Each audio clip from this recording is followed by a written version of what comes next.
దేవుని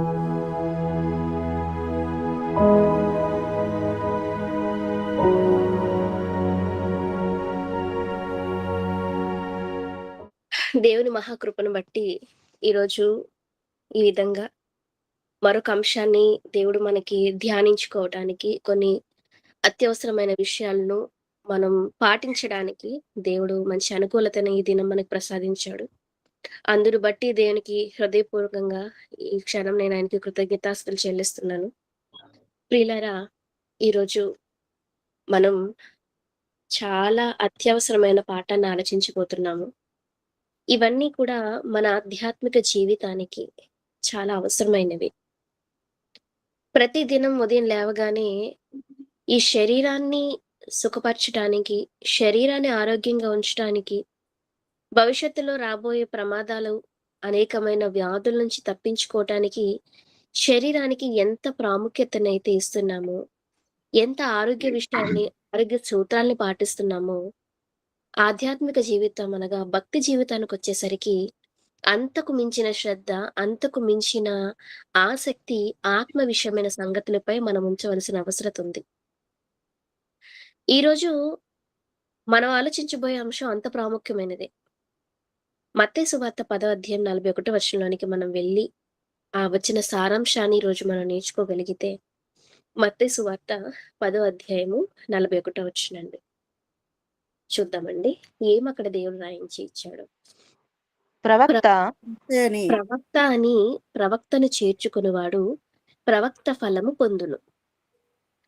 నీతిమంతుడని నీతిమంతుని చేర్చుకునివాడు నీతిమంతుని ఫలము పొందును.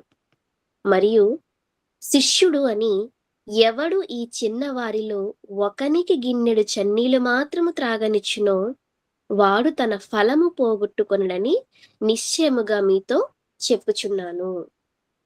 ఈ మాట యేసుక్రీస్తు వారు పలుకుతున్న మాట, జనసమూహాలకు చెబుతున్న మాట. ఆయన ఏదైనా ఒక నోరు తెరిచి ఒక మాట చెప్పారు అంటే ఖచ్చితంగా అందులో మనం పాటించాల్సినవే ఉంటాయి. మనం పాటిస్తే ఏం జరుగుతుంది, మనం పాటించకపోతే ఏం జరుగుతుంది అనేది యేసుక్రీస్తు వారి ప్రసంగాల్లో మనం తెలుసుకుంటాం.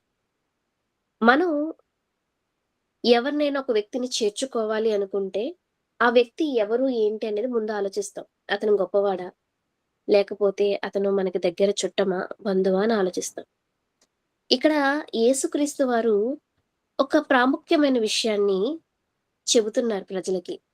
అది ఎంత ప్రాముఖ్యమైనది అంటే, ఫలములను పొందే విషయంలో ఆయన మాట్లాడుతూ 41వ వచనం మత్తయి సువార్త 10వ అధ్యాయము చూద్దాం. ప్రవక్త అని ప్రవక్తను చేర్చుకునివాడు. అంటే ఆతిథ్యం ఇస్తారు కదండి. ప్రవక్తను చేర్చుకోవటం అంటే, ప్రవక్తని, దైవజనుల్ని మనం ఎక్కడైనా సభలు జరుగుతున్నప్పుడు గాని, వారు ఏదైనా ప్రయాణం చేస్తూ అటు వెళ్తున్నప్పుడు గాని, మనం వారిని ఆతిథ్యం ఇస్తాం, వారిని చేర్చుకుంటాం, వారి అవసరతల్లో పాలు పుచ్చుకుంటాం. అలా పాలు పుచ్చుకుంటున్నప్పుడు యేసుక్రీస్తు వారు చెప్తున్నారు, మీరు చేర్చుకున్న వ్యక్తి ఒకవేళ ప్రవక్త అయి ఉంటే, ప్రవక్తకు రావాల్సిన ఫలాన్ని మీరు పొందుతారు. ప్రవక్త అని ప్రవక్తను చేర్చుకున్నవాడు ప్రవక్త ఫలము పొందును. ప్రవక్త ఫలము అంటే ప్రవక్తను చేర్చుకున్నప్పుడు దేవుడు మీకిచ్చే ఫలం. అలాగే నీతిమంతుడు అని నీతిమంతుని చేర్చుకున్నవాడు నీతిమంతుని ఫలము పొందును. ఎవరైనా ఒక వ్యక్తిని మీరు చూస్తే నిజంగా ఇతను నీతిమంతుడే, ఇతను నేను చేర్చుకుంటే మంచిది అని మీకు అనిపించింది అనుకోండి, మీరు నీతిమంతునికి దేవుడు ఎలాంటి ఫలం ఇస్తాడో అలాంటి ఫలాన్ని మీరు పొందుతారు. మరియు శిష్యుడు అని ఎవడు ఈ చిన్న వారిలో ఒకనికి గిన్నెడు చన్నీళ్లు మాత్రము త్రాగనిచ్చునో వాడు తన ఫలము పోగొట్టుకొనడని నిశ్చయముగా మీతో చెప్పుచున్నాను. ఇక ప్రవక్త కాదు, నీతిమంతుడు కాదు, ఇతను శిష్యుడు. ఎవరికి శిష్యుడు? ఎవరికి శిష్యుడు? ఈ చిన్నవారిలో ఒకనికి గిన్నెడు చన్నీళ్లు మాత్రము త్రాగనిచ్చునో వాడు తన ఫలము పోగొట్టుకొని మీతో నిశ్చయంగా చెప్పుచున్నాను అన్నాడు కదా. ఇదే విషయాన్ని మనము మత్తయి సువార్త 9వ అధ్యాయం, క్షమించండి, మత్తయి సువార్త 9వ అధ్యాయము 10వ అధ్యాయం 41వ వచనం చదువుకున్నాం కదా. మీరు క్రీస్తు వారు అని ఒక మాట రాయబడి ఉంటుందండి.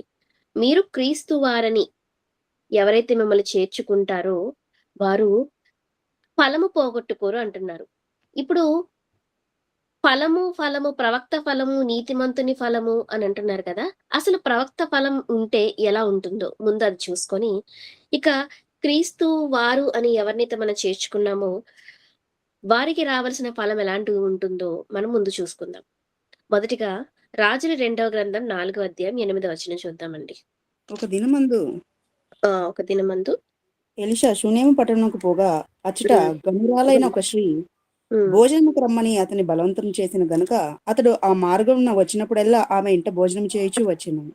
హ్మ్. కాగా ఆమె తన పెనిమిటిని చూచి చాలండి. చాలు. ఇక్కడ ఎవరు ఎవరిని చేర్చుకున్నారు అంటే, గనురాలైన షునేమీరాలు. ఆమె పేరు ఇక్కడ ప్రస్తావించబడలేదు. కానీ ఆమె షునేము పట్టణానికి సంబంధించిన ఒక గనురాలుగా, ఒక స్త్రీగా చెప్తున్నారు. ఆమె ఎవరిని చేర్చుకునింది అనంటే, ప్రవక్త అయిన ఎలీషా గారిని.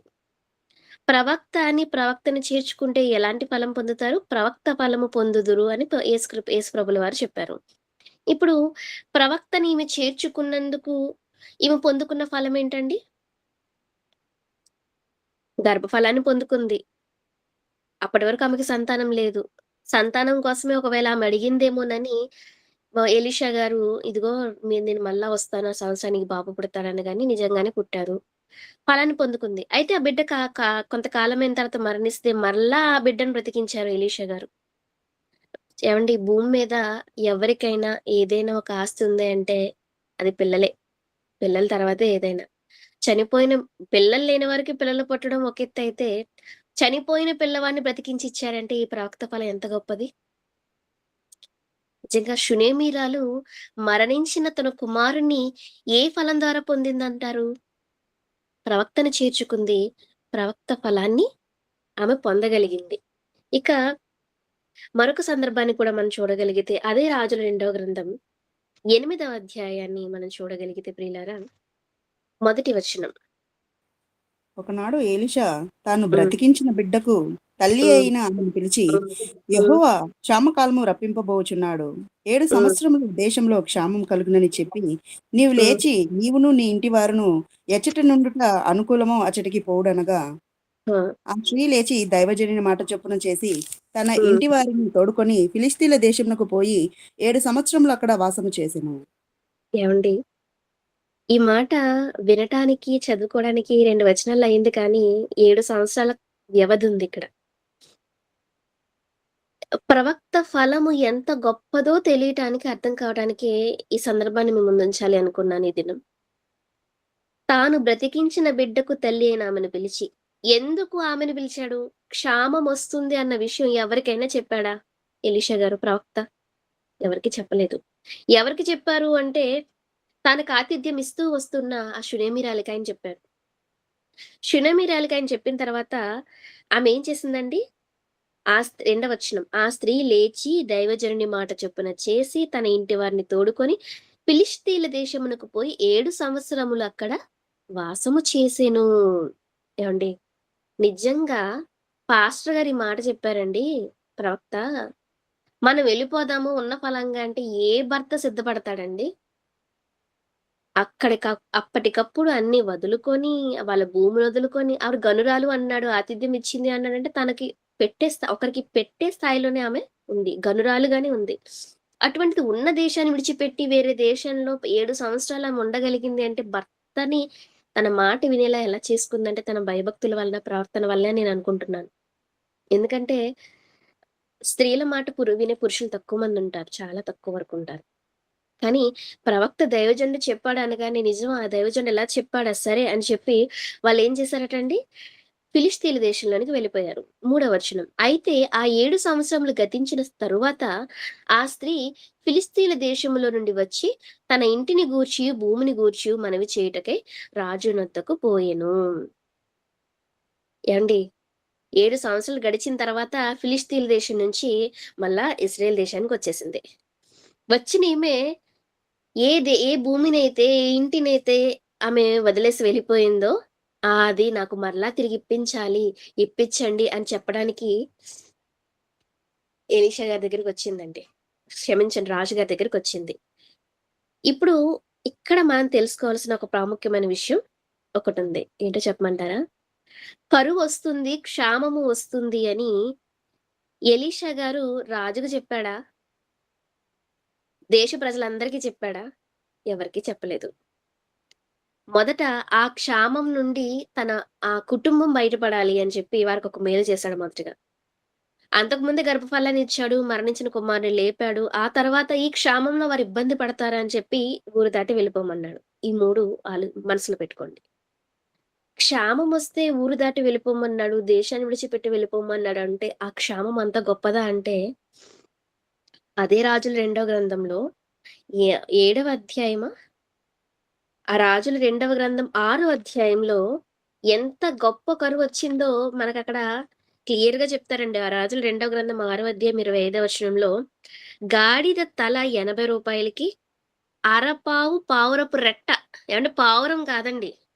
మీరక్కడ చదవగలిగితే అక్కడ క్షామం ఎంత ఘోరంగా వచ్చింది అంటే, అప్పుడు షోమ్రోను అంటే ఇశ్రాయేల్ దేశం. షోమ్రోన్ అంటే రాజధాని పట్టణం. అప్పుడు షోమ్రోన్‌లో గొప్ప క్షామము కలిగి ఉండగా, గాడిద యొక్క తల రూ. 80కు అరపావు పావురపు రెట్ట. పావురపు రెట్ట ఏస్తే అది కొంచెం.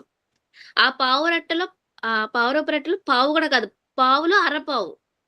అరపావు పావురపు రెట్ట రూ. 5 ఏవండీ ఒక 50 సంవత్సరాల వెనక్కెళ్తే, ఒక 30 మా అమ్మ వాళ్ళ వయస్సు కాలంకెళ్తే, ఒక రూపాయి పట్టుకెళ్తే వారానికి సరిపడా సంత. అంటే వారానికి సరిపడా కాయగూరలు, బియ్యం, ఉప్పు, పప్పు అన్నీ వచ్చేయంట. రూ. 1 కానీ ఆ రోజుల్లోనే ఎప్పుడు క్రీస్తు పూర్వం ఎలీషా గారి సమయంలో రాజుల పరిపాలనా కాలంలో ఒక అరపావు, పావురపు రెట్ట ఎంతకమ్మారటండి? రూ. 5 అంటే రూ. 5 అంటే చిన్న విషయం గాదు. నాకంటే పెద్దవాళ్ళు ఒక పెద్ద వయసున్నోళ్ళు ఒకవేళ ఉండగలిగితే వాళ్ళకొక 50, 60 సంవత్సరాలుంటే రూ. 5 అంటే ఆ రోజుల్లో వాళ్ళకెంత విలువ చెప్పలేం. 500తో సమానం. ఐదు రూపాయలంటే అంతకు మించి. అలాంటిది క్రీస్తు పూర్వం రాజుల కాలంలో రూ. 5కి అరపావు, పావురపు రెట్ట కొనుక్కున్నారంటే ఎంత గొప్పదో మీరు ఆలోచించండి. ఒకానొక సమయంలో వరదలొచ్చినప్పుడు ఒక అర లీటర్ పాలు ప్యాకెట్టు 300కి అమ్మారు విజయవాడలో. మనకి ఉల్లిపాయలు కొనాలనుకుంటే అమ్మో! కేజీ ఉల్లిపాయలు రూ. 1000 అయ్యాయా? ఇలాంటి సంఘటనలు మనం వింటా ఉంటాం గదా! అలాంటిది షోమ్రోన్‌లో ఎలాంటి పరిస్థితొచ్చిందంటే, పావురపు రెట్టను గూడా కొనుక్కొని తినే పరిస్థితి. రెట్టలు తింటారండి ఎవరైనా? అరపావు, పావురపు రెట్ట రూ. 5కి అమ్మబడెను. వారు అంత కఠినముగా ముట్టడి వేసిండ్రి. ఈ ముట్టడి ఎందుకొచ్చిందంటే, సిరియా రాజు ముట్టడి వేసేసాడు. సరే. ఈ పరిస్థితి ఇలా కొంచెం వినడానికి, చదువుకోటానికి ఒక విధంగా ఉంది. సరే ఎంత ఘోరంగా వచ్చిందనుకోవచ్చు. కానీ ఎంత కఠినమైన ఆకలిలోకి వాళ్ళు వెళ్ళిపోయారంటే 20 వచనం నుంచి చదవగలిగితే, మేము నా బిడ్డను వంట చేసుకొని తింటిమి. అయితే మరునాటి యందు నేను దాన్ని చూచి, నేటి ఆహారమునకు నీ బిడ్డను ఇమ్మని అడిగితిని గాని అది తన బిడ్డను దాచిపెట్టినని చెప్పెను. రాజు ఆ స్త్రీ మాటలు విని తన వస్త్రములు చింపుకొని ఏంటండి అసలు ఈ పరిస్థితి ఏంటండి? ఆకలి వేస్తే ఏ పరిస్థితికొచ్చేసారు వీళ్ళు? బిడ్డని వంట చేసుకొని తినే పరిస్థితులకి. తిన్నారా? ఇది కథా? లేకపోతే ఏంటి? నిజంగా జరిగింది. ఆకలి తట్టుకోలేక తమ కడుపున పుట్టిన పిల్లలు వంట చేసుకొని తిన్నారు. అంత కఠినమైన క్షామమా? ఇంత కఠినమైన క్షామంలో నుంచి తప్పించటానికే షునేమీరాలకి కబురు పంపించారా ఎలీషా ప్రవక్త గారు? ఊరెళ్ళిపోమన్నాడంటే ఎందుకెళ్ళిపోమన్నాడు? ఇంత కఠినమైన పరిస్థితులు ఎదుర్కోవాల్సొస్తుంది. అక్కడ ముట్టడి వేశారంటే బయట నుంచి లోపలికి, లోపల నుంచి బయటికి ఇంకెవరు వెళ్ళలేరు, ఏమి తీసుకురాలేరు. చూస్తున్నారా? 28వ వచనం. నీ విచారమునకు కారణమేమని అది అడుగగా అది, ఈ స్త్రీ నన్ను చూచి, నేటి ఆహారమునకు నీ బిడ్డను ఇమ్ము. రేపు మనము నా బిడ్డను భక్షించుదుము. ఎవరిని భక్షించాలి? మన బిడ్డని అంటే కడుపున పుట్టిన పిల్లల్ని చంపుకొని తిందామనుకుంటున్నారా? అని చెప్పినప్పుడు మేము నా బిడ్డను వంట చేసుకొని తింటిమంటే తినేసారా? అంటే వాళ్ళ పరిస్థితి ఎంత దిగజారిపోయింది. ఆ పరిస్థితులు వాళ్ళని ఎంత ప్రభావితం చేశాయంటే కన్న పేగు కూడా వాళ్ళకి, కన్న మమకారం కూడా వాళ్ళకి అడ్డు రాలేకపోయింది. అంత భయంకరమైన కరువా? అంత భయంకరమైన కరువులో నుంచి తప్పించబడిందే షునమీరాలు. అందుకే సందర్భాన్ని మీకు చదివించాను. 7 సంవత్సరములు యెహోవా మళ్ళా చదువుతున్నాను. రాజుల రెండవ గ్రంథం 8వ అధ్యాయము మొదటి వచనానికి మళ్ళీ మనం రాగలిగితే, రాజులు 2వ గ్రంథము 8వ అధ్యాయం 1 వచనం. ఎలీషా తాను బ్రతికించిన బిడ్డకు తెలియనామని పిలిచి, యెహోవా క్షామకాలము రప్పింపబోచున్నాడు. ఈ రప్పించేది కూడా ఎవరు? దేవుడే రప్పిస్తున్నాడు ఈ క్షామకాలాన్ని, కరువుని. 7 సంవత్సరములు దేశములో క్షామము కలుగునని చెప్పి, నీవు లేచి నీవును నీ ఇంటి వారును ఎచ్చట ఉంటాడుకోవడం అచ్చటికి పోవుననగా. ఇంత భయంకరమైన క్షామం నుంచి తప్పించడానికి నిజంగానే ముందుగానే ప్రవక్త అయిన ఎలీషా గారు షునేమీరాల కుటుంబాన్ని కాపాడడానికి ప్రయత్నించారు. అలా ప్రయత్నించారు. ఆమె తప్పింపబడింది. ఇది 4వది గదండీ! మూడవది. మొదటగా ఆమెకు గర్భఫలం లేదు. దేవుడు గర్భఫలాన్ని ఇచ్చాడు. 2 మరణించిన తన కుమారుని బ్రతికించి ఇచ్చాడు. 3 చాలా కఠినమైన, ఘోరమైన పరిస్థితులు ఉండే ఆ 7 సంవత్సరాల క్షామాన్ని, కరువు కాలాన్ని తప్పించి పారిపోండి అని చెప్పాడు. 3. ఇది ఏ ఫలంలోనికొస్తుంది అంటే, ప్రవక్తను చేర్చుకున్నవాడు ప్రవక్త ఫలము పొందునని చదువుకున్నాం గదా! ఇప్పుడు ఈ 8వ అధ్యాయాన్ని ఇంకొంచెం ముందు మనం చదువుకోగలిగితే, రాజుల 2వ గ్రంథం 8వ అధ్యాయము 4 వచనం. రాజు దైవజనుని పనివాడగు గెహాజీతో మాట్లాడి, ఎలీషా చేసిన గొప్ప కార్యములన్నిటినీ నాకు తెలియజెప్పుమని ఆజ్ఞ ఇచ్చి ఉండెను. ఈమె ఫిలిష్తీయుల దేశం నుండి తిరిగి షోమ్రోనికి అంటే వచ్చేసరికి అక్కడ జరుగుతున్న సన్నివేశం ఏంటంటే, రాజుగారు పిలిపించుకొని ఎలీషా దగ్గర పనివాడు ఉన్నాడు కదా గెహాజీ, మనకు తెలుసు. ఆ గెహాజీతో అసలు ఎలీషా ఎలాంటి కార్యాలు చేశాడు? ఏమేం చేశాడు? దేవుడు అతనికి ఎలా తోడుగా ఉన్నాడు? అని ఇలాంటి విషయాలన్నిటినీ ఆయన ఒకదాని తర్వాత ఒకటి చెప్పించుకుంటున్నాడు. అలా చెప్పించుకుంటున్నప్పుడు 5వ వచనం. అతడు ఒక మృతునికి ప్రాణము తిరిగి రప్పించిన సంగతి వాడు రాజునకు తెలియచెప్పుచుండగా. ఏ సందర్భం చెప్తున్నాడండి? ఒక మృతునికి ప్రాణము తిరిగి రప్పించిన సంగతి వాడు రాజునకు తెలియచెప్పుచుండగా. ఇంతకా మృతుడెవరు? ఎలీషా బ్రతికించిన బిడ్డ తల్లి తన ఇంటిని గూర్చియు భూమిని గూర్చియు రాజుతో మనవి చేయవచ్చెను. ఏమంటున్నాడండి? అప్పుడు జరుగుతున్న సందర్భం ఏంటి? ఆ సందర్భంలో షునేమీరాలు రావటం ఏంటి? ఆలోచించండి. గెహజీ నా ఏలినవాడా రాజా, ఆ స్త్రీ ఇదే. మనం ఏదైనా ఒక విషయం పలానా మన దగ్గర లేని వ్యక్తి గురించి మాట్లాడుకుంటున్నప్పుడు, ఆ వ్యక్తి వచ్చారనుకోండి, వెంటనే ఏమంటారో తెలుసా? అబ్బా! ఇప్పుడే మీ గురించి మాట్లాడుకుంటున్నామండి. మీకు 100 ఏళ్ళు అంటారు కదా! ఇప్పుడే మాట్లాడుకుంటున్నాం. అబ్బా! భలే వచ్చారే మీరు. రండి, రండి కూర్చోండి అంటాం. 7 సంవత్సరాల కరువయిపోయిన తర్వాత, కరువుకు ముందు 7 సంవత్సరాలకు ముందు ఎలీషా ఎలాంటి కార్యక్రమాలు చేశాడో ఆయన వరుసగా కూర్చోబెట్టి రాజుగారు చెప్పించుకుంటున్నారు. అలా చెప్పించుకున్నప్పుడు కరెక్ట్‌గా ఎవరి సందర్భం వచ్చింది అంటే, షునేమీరాలు గారి సందర్భం వచ్చింది. షునేమీరాలు గురించి చెబుతున్నాడో లేదో వెంటనే ఆయన సన్నిధికి ఎవరొచ్చారు? షునేమీరాలొచ్చారు. వెంటనే గెహాజీ అంతట గెహాజీ నా ఏలినవాడవైన రాజా, ఆ స్త్రీ ఇదే. మరియు ఎలీషా తిరిగి బ్రతికించిన ఈమె బిడ్డ వీడే అని చెప్పగా, రాజు ఆ స్త్రీని అడిగినప్పుడు ఆమె అతనితో సంగతి తెలియచెప్పెను. నిజంగా ఆ సమయానికి వారలా మాట్లాడుకోవటం, ఆ సమయానికి ఆమె రావటం నిజంగా ఇది అద్భుతం అంటారా? లేదా దేవుని చిత్తం అంటారా? ప్రవక్తకును చేర్చుకున్నందుకు ఆమెకు రావలసిన ఫలం ఎన్ని రకాలుగా, ఎన్ని విధాలుగొస్తుందో 6వ వచనం చూడండి. రాజు ఆ స్త్రీని అడిగినప్పుడు ఆమె అతనితో సంగతి తెలియచెప్పెను కాబట్టి, రాజు ఆమె పక్షముగా ఒక అధిపతిని నియమించి, ఆమె సొత్తు యావత్తును, ఆమె దేశము విడిచినప్పటి నుండి నేటి వరకు భూమి ఫలించిన పంట యావత్తును ఆమెకు మరలా ఇమ్మని సెలవిచ్చెను. చూసారండి? 7 సంవత్సరాలు దేశాన్ని వదిలేసి ఎళ్ళిపోయింది. భూమిని వదిలేసి ఎళ్ళిపోయింది. పంటను వదిలేసి ఎళ్ళిపోయింది. ప్రవ్వా నాకిప్పించండి భూమిని అని అడగడానికొచ్చింది. కానీ రాజు ఏం చెప్తున్నాడు? రాజు నోట వస్తున్న మాటేంటండి? రాజు ఆమె పక్షముగా ఒక అధిపతిని నియమించి అబ్బా! ఏవండీ మనం పోలీస్ స్టేషన్‌కెళ్తే ఒక కానిస్టేబుల్‌ని మన పక్షాన కూడా పెట్టమనండి చూద్దాం. పెడతారా మనకి? మనకొక రేషన్ కార్డ్ గావాలన్నా, ఒక సర్టిఫికేట్ కావాలన్నా ఎంతమందిని తిరగాలి, ఎంతమంది చుట్టూ తిరగాలి. వాళ్ళు మనకొక మనిషిని అపాయింట్ చేసి, వాళ్ళు మన పనులన్నీ చేస్తారా అండి? చెయ్యరు. కానీ రాజు స్థాయిలో ఉన్న 10 గోత్రాలు ఎన్నో లక్షల మందిని ఏలుతున్న రాజు, ఇదిగో ఒక అధిపతిని, సామాన్యుడిని గాదు, ఒక భటుడిని గాదు, ఒక సైనికుడిని కాదు, ఒక అధిపతిని నియమించి, ఆమె సొత్తు యావత్తు ఆస్తి ఒకటిస్తే సరిపోద్ది గదా! భూమి, ఆస్తి కోసమే కదా ఆవిడ మాట్లాడడానికొచ్చింది రాజు దగ్గరికి. అదొకటిస్తే సరిపోతుంది కదా! కానీ ఆమె సొత్తు యావత్తును, ఆమె దేశము విడిచినప్పటి నుండి నేటి వరకు భూమి ఫలించిన పంట యావత్తు ఆమెకు మరల ఇమ్ము. అంటే ఆ 7 సంవత్సరాలు క్షామం కలిగింది. ఈ క్షామం కలిగినప్పుడు పంట ఎంతో కొంత మరీ కఠినమంటే కొంతో కొంత ఒకవేళ పంట ఫలిస్తే, ఆ 7 సంవత్సరాల్లో ఆమెకు రావాల్సింది ఎంతైతే ఉంటుందో అదంతా ఆమెకిచ్చేయండి. ఇది నిజ జీవితంలో జరుగుతుందండి ఎవ్వరికైనా.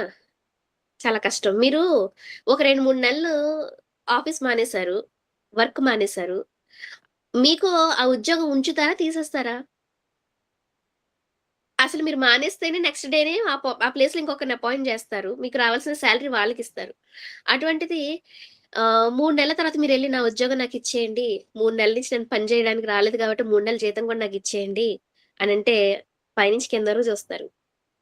అసలు మానేసావు మొదటగా. నువ్వు మానేస్తే నీతో నాకు సంబంధం తెగిపోయింది. మానేసిన తర్వాత మళ్ళీ చెయ్యని పనికి జీతం అడుగుతున్నావేంటి? నీకు సెన్స్ ఉందా? అంటారు. నువ్వు బయటికి పోవయ్యా అని మర్యాదగా చెప్పి పంపిస్తారు. కదా! ఇప్పుడు 7 సంవత్సరాలు అక్కడ లేదు. ఏ పంట పండించలేదు. కానీ 7 సంవత్సరాలు ఆమె చెయ్యని కష్టానికి ఫలాన్ని పొందిందంటారా? లేదంటారా? ఈవెన్ గర్భవతులకు కూడానండి. ఎనిమిదో నెలొచ్చినంత వరకు వాళ్ళు నర్సులైనా, ఒకవేళ జాబ్ చేసే వాళ్ళైనా ఇన్స్యూరెన్స్ ఇచ్చే కంపెనీలుంటాయి కదా! వాళ్ళు జాబ్ చేస్తున్నప్పుడు మీరు ఇంత నెల వరకు మీరు ప్రెగ్నెంట్ అయినా గాని ఆఫీస్‌కి రావాలి. వస్తే మీకు మెటర్నిటీ లీవ్ అనేది ఇస్తాం. ఆ లీవ్ ఇచ్చినప్పుడు మీకేమవుతుంది? ఇటు సెలవు ఇస్తాము. ఆ సెలవులో మీరు 2, 3 నెలలు రారా? లేదా పాలిచ్చే 3 నెలలు రారా? లేదా 4 నెలలు రారా? ఆ 4 నెలలు మీరు వర్క్ చేయకపోయినా, మీకు ఆ 4 నెలలకు సరిపడా జీతాన్ని మీకిస్తామంటారు. ఈరోజు ప్రభుత్వాలు కొన్ని సంస్థల వాళ్ళు ఇలా ఇస్తున్నారు. కానీ 7 సంవత్సరాల 7 సంవత్సరాల ఆదాయం అంతా ఇచ్చేస్తున్నాడంటే, ఈమె విషయంలో ఎందుకు జరిగిందో చెప్పమంటారా? ప్రవక్త ఫలానామ పొందుకుంది. ఏంటి ప్రవక్త అని ప్రవక్తను చేర్చుకున్నవాడు ప్రవక్త ఫలము పొందును అంటే దీని వెనక ఇంత విషయం ఉందా? యేసుప్రభుల వారు ఒక మాట చెప్పారు అంటే, ఆయన ఎందుకు చెప్తున్నారు అంటే, యేసును మనల్ని కన్న తండ్రికి ఒక గుణముంది. ఏంటా గుణము అంటే, ఎవరైనా చిన్న, చిన్న విషయంలో చిన్న ఉపకారం చేసినా మర్చిపోయే స్వభావం ఆయనకి లేదు. హెబ్రీయులకు రాసిన పత్రికలో అద్భుతమైన మాట రాయబడి ఉంటుంది. ఒకసారి ఈ సందర్భంలో జ్ఞాపకం చేసుకుందాం ఆ పాట. హెబ్రీయులకు రాసిన పత్రిక 6వ అధ్యాయము 10వ వచనం. మీరు చేసిన కార్యమును మీరు మీరు చేసిన పరిశు కార్యమును మీరు పరిశుద్ధులకు ఉపచారం చేసి ఇంకను ఉపచారము చేయుచుండుట చేత తన హ్మ్. నామమును బట్టి చూపిన ప్రేమను మరచుటకు దేవుడు అన్యాయస్తుడు కాడు. పరిశుద్ధులకు ఉపచారం చేస్తే ఆయన మర్చిపోడంట. మర్చిపోవడానికి నేను అన్యాయస్తుని కాను. అంటే ప్రవక్త ఎలీషా గారు వస్తున్నప్పుడల్లా ఇదిగో, ఇదిగో మీకు పైన మిద్దె కట్టించాను. మీకు ధర్మశాస్త్రం ఒకవేళ ప్రతులు చదువుతారేమో. మీకు దీపం పెట్టిచ్చాము. బల్ల పెట్టిచ్చాము. మీరు రండి ఇక్కడ ఉండండి. మా ఆతిథ్యాన్ని స్వీకరించండి. మాకేమొద్దు. ఆమె నిజంగా గర్భఫలాన్ని ఆశించి ఆ పని చేయలేదండి నిజంగా. ఏదో ఆశించి దైవజనులు పిలవలేదామె. ఏదో ఆశించి మనకు మంచి జరుగుతదిలే, శుభం కలుగుతాదిలే అని ప్రత్యుపకారాన్ని ఆశించి దైవజన్ని ఇంట చేర్చుకోలేదు. అతను దైవజనుడు కదా! విశ్రాంతి తీసుకుంటాడులే అని అతని మేలు కోరి, ఆయన ఆరోగ్యాన్ని, ఆయన ప్రయాణాన్ని, ఆయన అలసటను గుర్తుపెట్టుకొని భర్తతో మాట్లాడి నిజంగా చాలా చక్కగా ఆమె మంచి పని చేసింది గదండీ! మరి దేవుడు మర్చిపోతాడా? మర్చిపోవుటకు ఆయన అన్యాయస్తుడు కాడు అని చదువుకున్నాం. అందుకే కదండీ! ఆయన మర్చిపోడు కాబట్టే 7 సంవత్సరాలు క్షామం కలుగుతుందన్న విషయాన్ని మర్చిపోకుండా ఎలీషా చేత షూనేమీరాలకి కబురు పంపించి, వారిని ఆ దేశం నుంచి బయటికి పంపించి, మరలా బయటికి పంపించిన తర్వాత మళ్ళా వారికి రావాల్సిన ఆస్తిని తిరిగి దేవుడిప్పిచ్చేసాడు. దీని వెనక అంతటి ఉన్నది ఎవరండి? దేవుడే. ఫలాన్నిచ్చింది నువ్వు ప్రవక్తను చేర్చుకున్నావు సరే. మరి ఆ ప్రవక్తను చేర్చుకున్నందుకు నీకు రావాల్సిన ఫలాన్ని అనుగ్రహించింది షునేమీరాలికి దేవుడే. ప్రవక్తని చేర్చుకుంటేనే ఫలం ఎంత గొప్పగా ఉంటే, నీతిమంతుని చేర్చుకుంటే దాని గురించి ఎక్స్‌ప్లెయిన్ చేయాలంటే ఇంకో అరగంట పట్టుద్ది. కాబట్టి నీ క్రీస్తు వారిగా వెళ్ళిపోతాం. అంటే మీకు ఒక విషయం అర్థమైంది కదా! అంటే ఫలము దేవుడిచ్చే ఫలం ఎంత ఆశ్చర్యకరంగా, అద్భుతంగా ఉంటుందా? ఉంటుంది కాబట్టే దేవుడు నిజంగా ఆమె గురించి షునేమిరల సందర్భం అక్కడితో అయిపోయిందని మనం వదిలేస్తాం గానీ, కొంచెం ముందుకెళ్తే నిజంగా ఆమె ఎంత ఇంకా దేవుని ద్వారా ఆమె ఫలాన్ని పొందింది అని మనకిప్పుడు అర్థమైంది గదండీ! ఇప్పుడు క్రీస్తు విషయానికొద్దాం. క్రీస్తు విషయానికి మత్తయి సువార్త 10వ అధ్యాయము 41 చదివాం కదండీ! 40 వచనం చదవండి ఒకసారి ఎవరైనా. మిమ్ము చేర్చుకొనివాడు హ్మ్. నన్ను చేర్చుకొనును. నన్ను హ్మ్. చేర్చుకొనివాడు నన్ను పంపిన వానిని చేర్చుకొనును. ఇక్కడ మిమ్మును చేర్చుకునివాడు ఎవరిని చేర్చుకుంటారని జెప్తున్నారండి? నన్ను. యేసుక్రీస్తు వారిని చేర్చుకున్నట్టు. మిమ్మును అనగా ఎవరో అనుకోకండి. 42 వచనం చదవండి. మిమ్మును మరియు అనగానే శిష్ ఆ! మరియు శిష్యుడని ఎవడు ఈ చిన్న వారిలో ఒకనికి ఆ! గిన్నెడు చన్నీళ్లు మాత్రం త్రాగనిచ్చునో వాడు తన హ్మ్. ఫలమును పోగొట్టుకొనడని నిశ్చయంగా మీతో చెప్పుచున్నాను. అంటే యేసుక్రీస్తుని చేర్చుకోవడం అంటే, తండ్రిని చేర్చుకోవటం అంటే ఏం కాదు. యేసు నామాన్ని ధరించిన శిష్యులు, యేసు వాక్యాన్ని చేతపట్టుకున్న శిష్యులు, క్రీస్తుని విశ్వసించిన క్రైస్తవులు. క్రీస్తు వారు ఎవరు? వీరే. మళ్ళా చెప్తున్నానండి. రోమపత్రిక మొదటి అధ్యాయం 6, 7 వచనాలు చదివితే మీకు బాగా అర్థమవుతుంది. రోమీయులకు రాసిన పత్రిక మొదటి అధ్యాయము 6, 7 వచనాలు. దేవుని సువార్త నిమిత్తము ప్రత్యేకింపబడిన వాడునైన పౌలు రోమాలో ఉన్న దేవుని ప్రియులకు అందరికీ అనగా పరిశుద్ధులుగా ఉండుటకు పిలువబడిన వారికి అందరికీ శుభమని చెప్పి వ్రాయినది. మన హ్మ్. తండ్రి అయిన దేవుని నుండి ప్రభు అయిన యేసుక్రీస్తు ఇప్పుడు నుండి మొత్తం అంతా కాదు గానండి. చివరిలో లాస్ట్ నుంచి లాస్ట్ లైన్ ఉంది చూడండి. మీరును మీరును వారిలో వారిలో వారై. ఉన్నవారై ఆ! యేసుక్రీస్తు వారుగా ఉండుటకు పిలువబడి ఉన్నారు. ఎలా ఉండటానికి పిలువబడ్డారన్నారండి? యేసు యేసుక్రీస్తు వారు. అంటే ఏంటి? మనం అప్పుడప్పుడు యేసుక్రీస్తు వారు ఇలా చెప్పారు. యేసుక్రీస్తు వారు ఇలా మాట్లాడారంటామే. అలా కాదు. మీరు యేసుక్రీస్తు వారుగా ఉండుటకు పిలువబడితిరి. అంటే ఈ మాటకర్థం, ఈ పదానికర్థం మీరు క్రీస్తు వారు. ఏవండీ పెండ్లి కొడుకు వారండి. పెండ్లి తరపున వారు. పెండ్లి కుమార్తె తరపున వారంటామే. తరపున అన్న పదం అక్కడ లేకుండా ఏవండీ సీఎం వాళ్ళండి బాబు. మంత్రి తరపునోళ్ళండి అంటామే.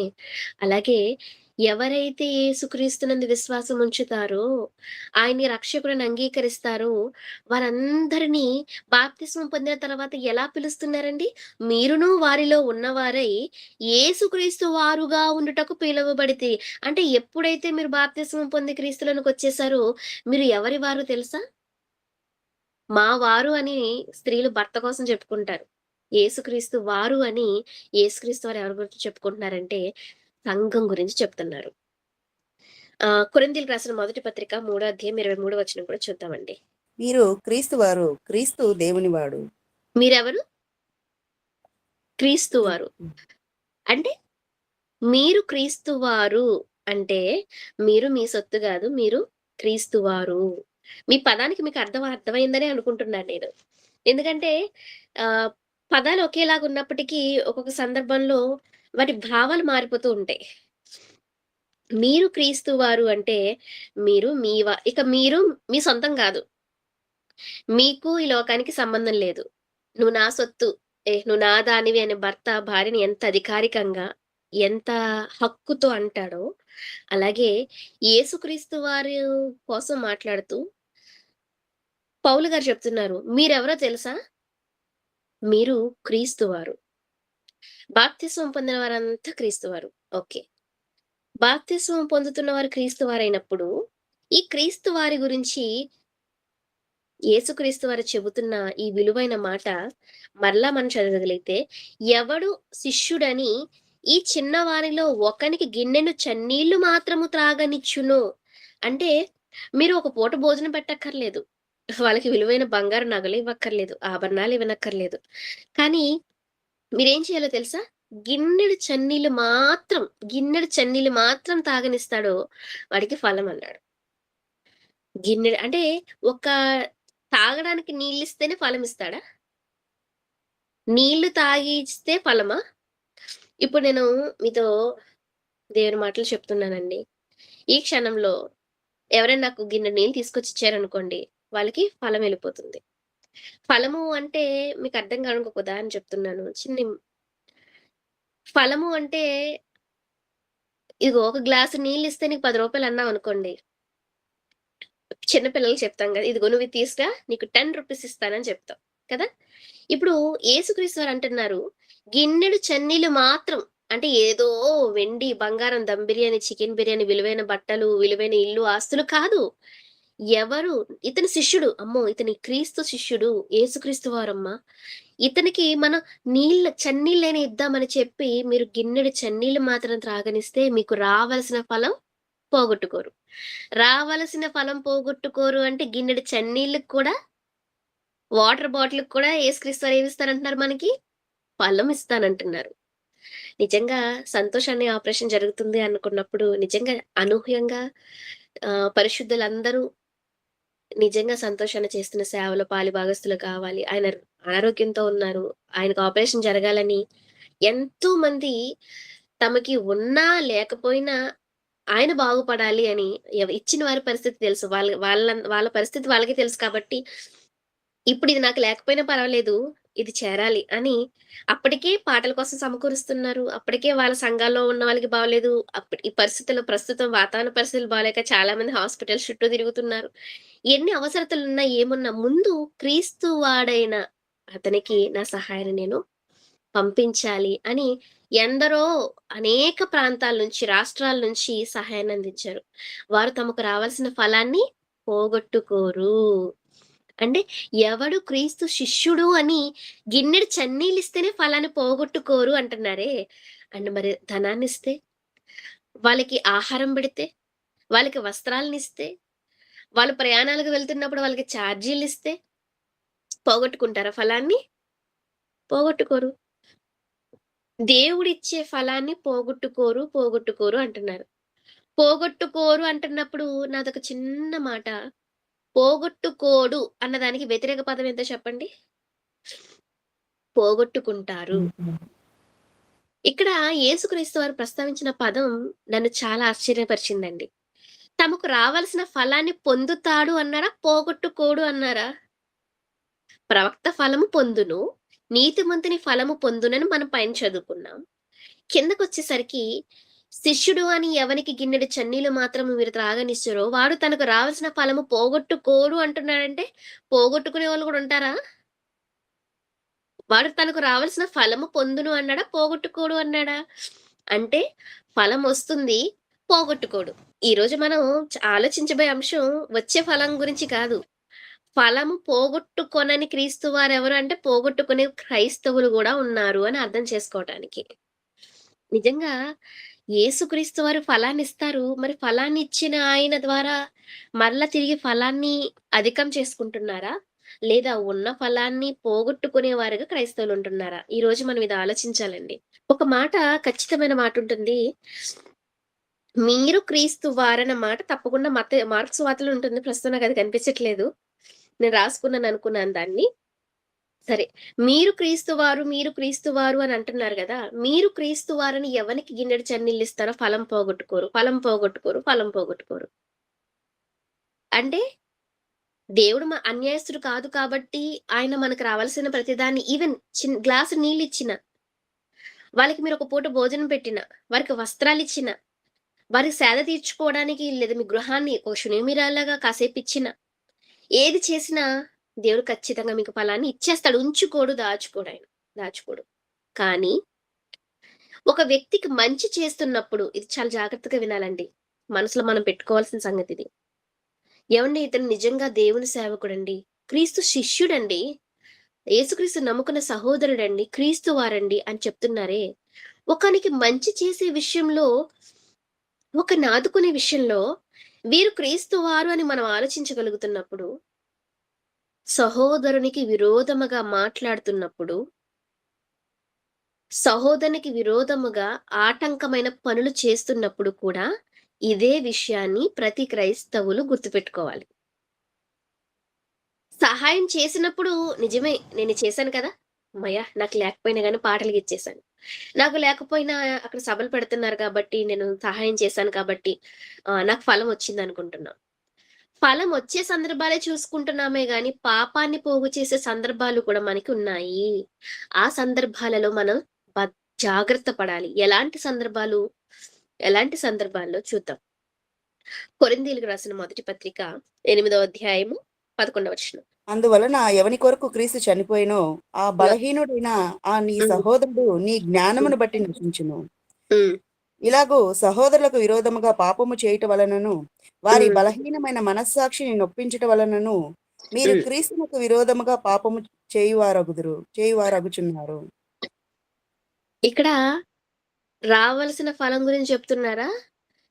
క్రీస్తు నుంచి పొందుకునే ఫలం గురించి చెప్తున్నారా అండి? కాదు. క్రీస్తుకు విరోధంగా పాపం చేసే వాళ్ళ గురించి మాట్లాడుతున్నారు.